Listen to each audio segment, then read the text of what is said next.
అందరికీ నమస్కారం. నేను మీ వేణుగోపాల్. అందరికీ ముందస్తుగా మహాశివరాత్రి శుభాకాంక్షలు. ఈరోజు మనం మారేడు చెట్టు గురించి తెలుసుకుందాం.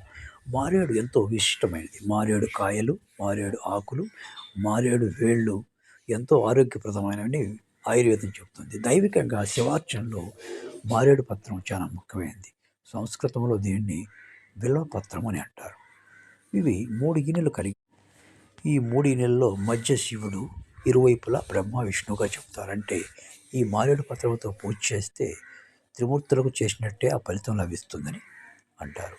తర్వాత ఈ మారేడు సాక్షాత్తు శ్రీ మహాశివుడి యొక్క సోదరి అయిన లక్ష్మీదేవి ప్రతిరూపంగా తెలుపుతారు. మారేడులో ఇంకో ప్రత్యేకత ఏమిటంటే సృష్టిలో పిందె పూత లేకుండా పిందు వచ్చే ఏకైక చెట్టు మారేడు చెట్టు మాత్రమే. శివారాధన చేసేటప్పుడు ఈ మారేడు ఆకులు 3 ఒకటిగా ఉండేటట్టు చూసుకోవాలి.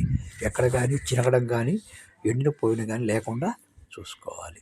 తర్వాత వీటిని శివలింగంపై పూజ చేసేటప్పుడు ఈదులు ఖచ్చితంగా వెల్లికిలా పడేటట్టు చూసుకోవాలి. మీ దగ్గరలో మారేడు చెట్టు ఉంటే ప్రతిరోజు ఒకసారి చెట్టు తాగడం అలవాటు చేసుకోండి. ఎంతో పుణ్యం లభిస్తుంది.